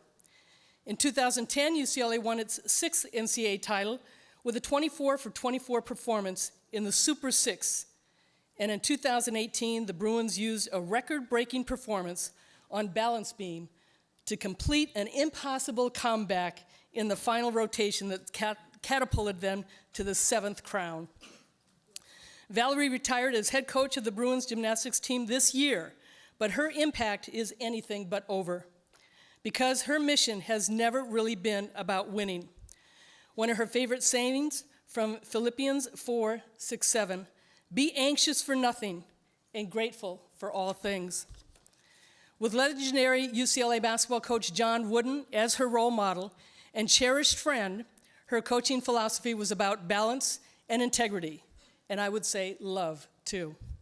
She says, in a sport as subjective as gymnastics, it's important to have an honest internal voice that knows when you've done your best, even if your score says you didn't win. And conversely, knowing when you can push harder, even if your score says you are the champion. That inner voice, known as integrity, is vital in living life to its fullest and enjoying the journey in every aspect of life. If you asked her what gives her the most satisfaction, her answer would most likely have nothing to do with all her successes on the court. She'd tell you about how rewarding it is to see her student athletes succeed in all facets of their lives. Since Women in Philanthropy at UCLA was founded in 1994, an integral part of our vision has been to serve as mentors to the next generation of women, to inspire them, to find their voice and leadership potential, to make an impact on the world. For her entire career, Valerie has been doing just that, inspiring young women and all those around her. And in fact, let me now turn it over to many of her colleagues and students who can tell you just how they've been influenced by her. Hello, my friend. It's been quite an adventure spending these last 29 years with you, watching you build an amazing program that's meant so much to so many. Let's take a look back to see where it all began. We both started our careers here at UCLA in 1982. I came in as an athletic trainer while you left the world of ballet to apply as a choreographer for the gymnastics team.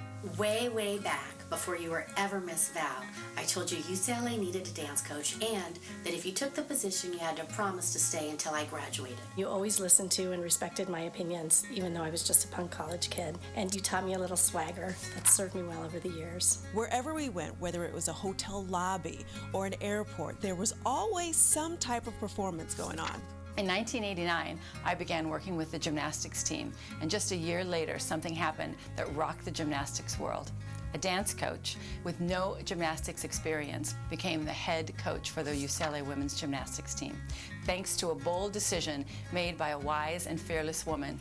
You have created a premier gymnastics program at UCLA, which is exactly what was envisioned when you were hired. More importantly, you have achieved this with your unique style and grace. I never had one moment of regret in hiring you. Those first few years were not easy by any means. I came to UCLA with the idea that everybody that I was going to work with knew a lot about gymnastics.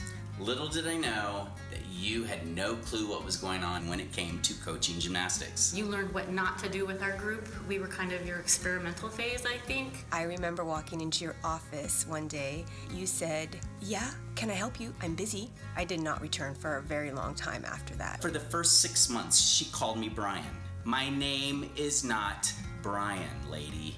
But I watched you face the challenge with grace, humility, and a willingness to learn.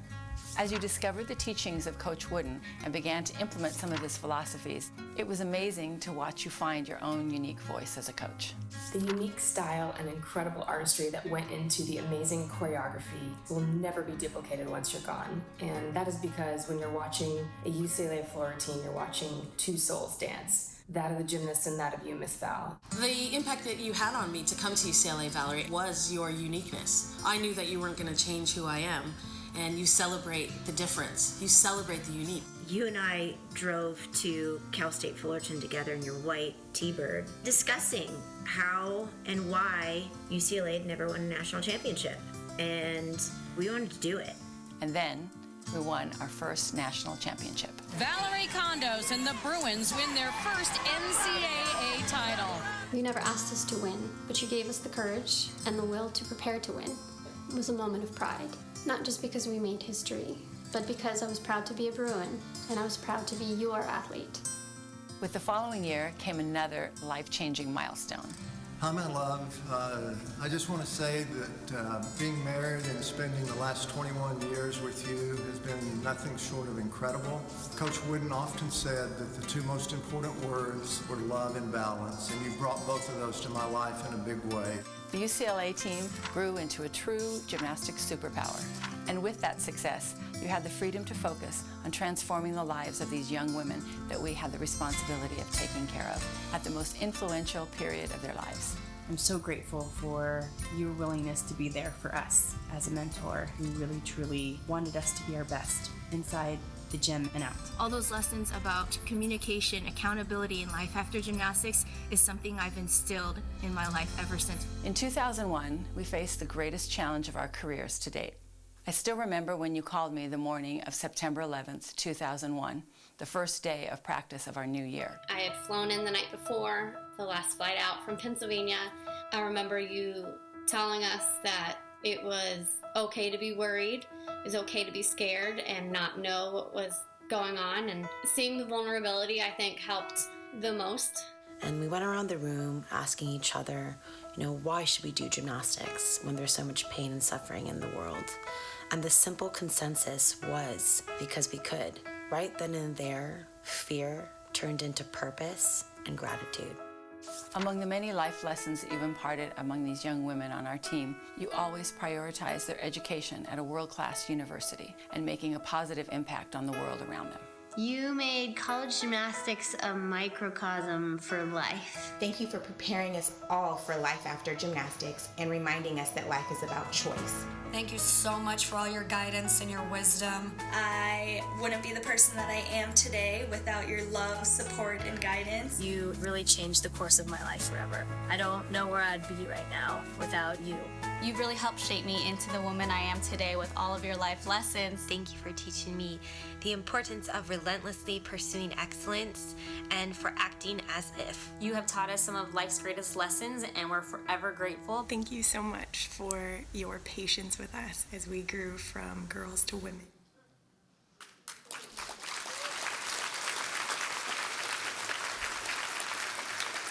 So this year, UCLA was in the finals in Dallas, and my sisters and I went down there because we wanted to support Val on her last attempt for a championship. The team finished third, but I will say that when watching those women and their emotions and their passion and their love, not only for each other, but for Miss Val, was pretty special. And I also, as long as I've been in sports, I have never, ever seen athletes that come back from injuries and have the courage and the tenacity. I don't care whether it's football, basketball, baseball, tennis, golf, whatever. The gymnasts at UCLA are amazing women. So it's my pleasure to present Valerie Kondos Field with Women in Philanthropy at UCLA's Impactful Campus Leader Award. We are pleased to bring to the stage Ann Myers-Drysdale, a woman of many firsts.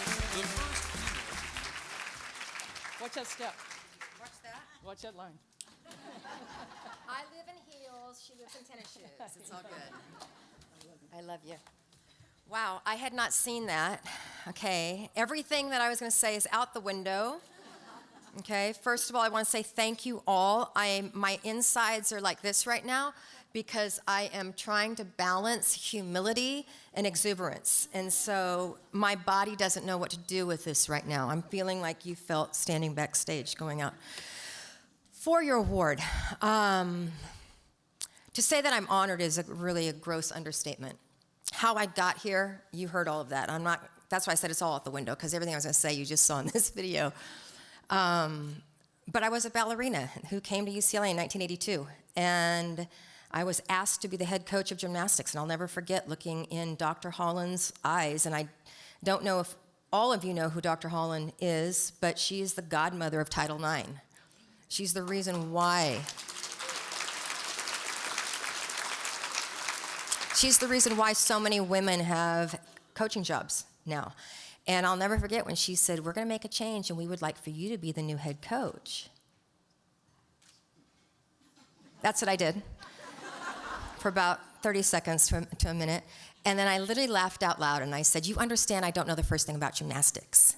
And she said, I've observed how you work with student athletes and I like how you're tough but compassionate with them. And I trust you'll figure the rest out. And that's all I got. And I was horrible at it until I found Coach Wooden's definition of success. Success is peace of mind, which is a direct result in knowing you've done your best. Period. There was no mention of winning.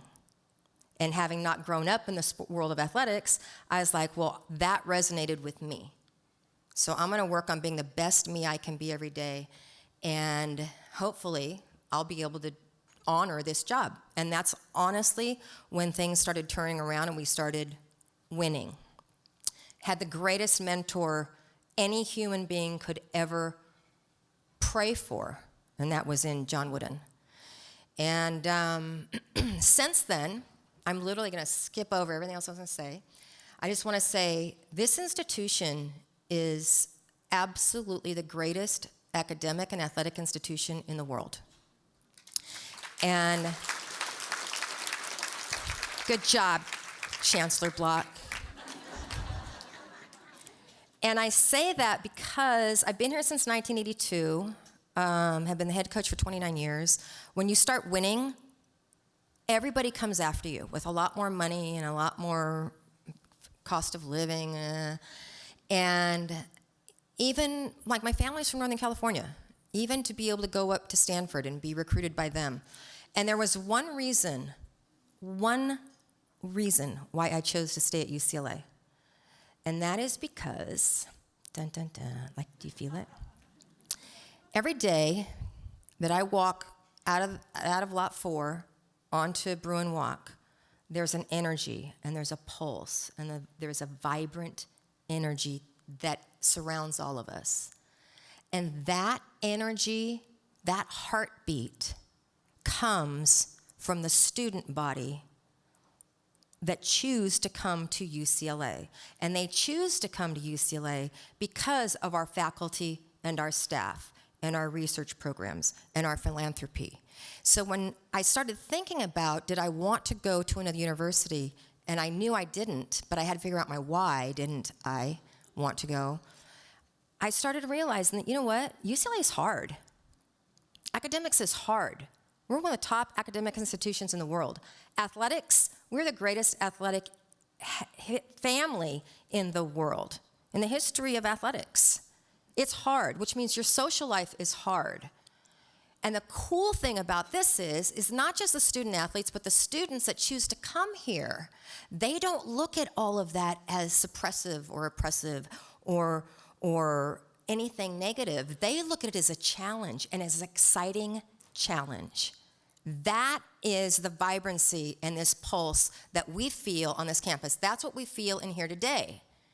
So when people started asking me, you know, what do you do?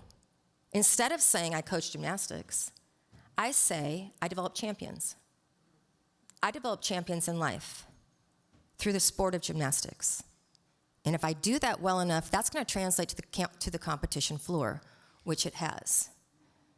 And when I look at all of you, and when I speak to various groups around the campus, and when I speak to our athletic department, and I look at the people that are in travel and that are in marketing, you name it, we are all in this game together. We are all in the business of developing champions. Every single thing you do related to the work and the philanthropy that you do here goes directly to our student body.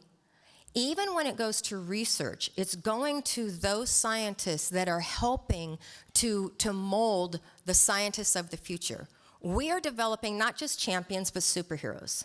That's what we do.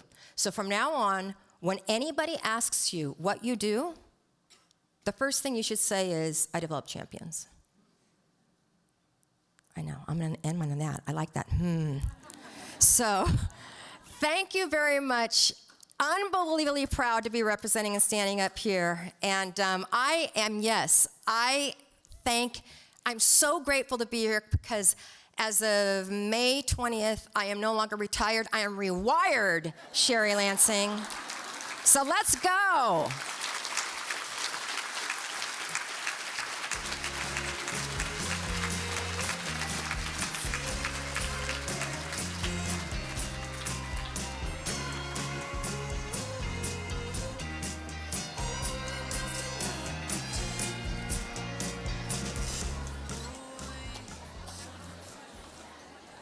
All right. Congratulations, Ms. Val.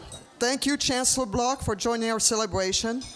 Congratulations to all of our honorees, and thank you to our guest presenters. As we've heard, for the past 25 years, and we hope for many more years to come, Women in Philanthropy at UCLA, as an organization, and our members individually, have espoused the vision of UCLA as a center of academic excellence and community engagement.